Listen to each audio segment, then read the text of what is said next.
Corona से निपटने के लिए रिम्स पूरी तरह से तैयार है। रिम्स निदेशक ने कहा है कि कोरोना का नया वेरिएंट खतरनाक नहीं, लेकिन सावधानी बरतने की जरूरत है। रिम्स निदेशक से बातचीत की है संवाददाता अल्ताफ ने।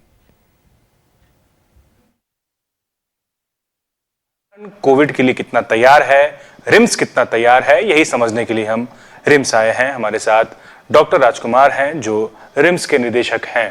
रिम्स की क्या तैयारी है? देखिए, हमने तो आज इंस्ट्रक्शन दे दिए हैं।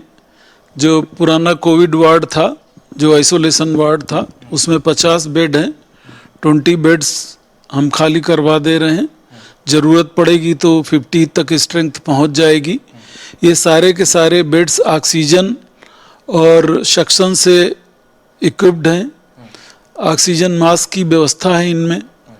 इसके साथ ही साथ वैसे तो हमारे पास मास्क, कैप सब कुछ है ही, आज भी है, लेकिन इसके अलावा भी 500 पीपी किट का आदेश जारी किया गया है और साथ ही साथ अलग से मास्क भी और सैनिटाइजर भी ऑर्डर किया गया है। सारी दवाओं के लिए आदेश दे दिए गए हैं कि जो जो इसेंशियल दवाएं हैं कोविड में, टेट्रासाइक्लिन, एंटी हेलमिंथेटिक जिसका रोल है वो, पैरासीटामॉल, वैसे तो दवाएं हमारे पास हैं ही, लेकिन इनका स्टॉक रखने के लिए आदेश जारी किए गए हैं। इसी के साथ ही साथ सैनिटाइजर जैसा हमने बताया उसके लिए आदेश जारी किए गए हैं, वैसे भी उसकी खपत होती है।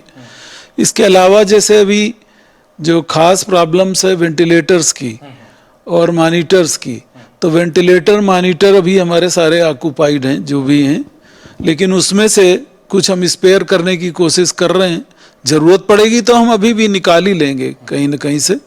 तो और वेंटिलेटर कुछ रिजर्व में रखने के लिए भी आदेश दिए गए हैं ताकि आवश्यकता अनुसार उनको यूज़ किया जा सके।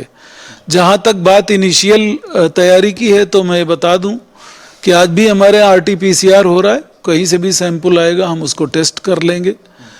फर्दर स्टडीज़ के लिए जेनेटिक लेवल पे जो हमारी लैब है इम्यूनोलॉजी की, उसमें फर्दर अगर जांचें ज़रूरी होंगी तो वो भी की जाएंगी मॉलिक्यूलर लेवल पर वेरिएंट देखने के लिए। तो लगभग हमारी सारी तैयारियां पूरी हैं। हम कोविड के लिए तैयार हैं। अगर कोविड का आउटब्रेक होता है तो रिम्स पूरी तरह से तैयार है। सर, ये जो नया वेरिएंट है, हालांकि कहा जा रहा है कि बहुत ज़्यादा ये इससे नुकसान नहीं है, लेकिन बावजूद सर कैसे लोग इसके से एहतियात बरतें और क्या कुछ ध्यान रखना है?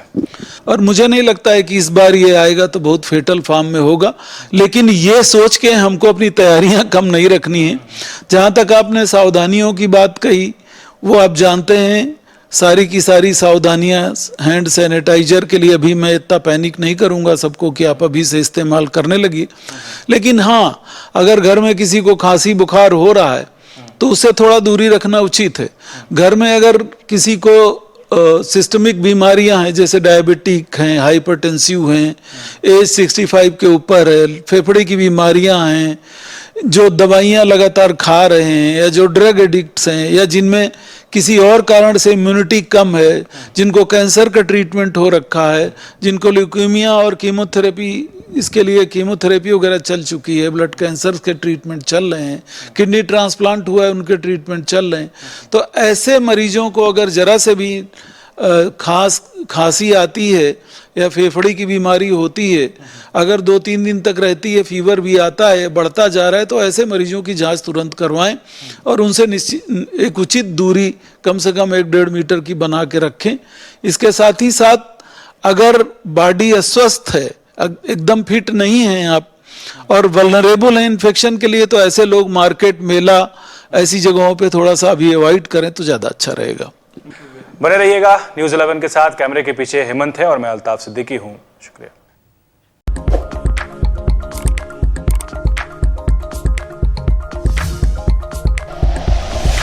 Like and share videos, subscribe करें हमारा चैनल और प्रेस करें बेल आइकॉन। न्यूज़ 11 भारत, सच है तो दिखेगा।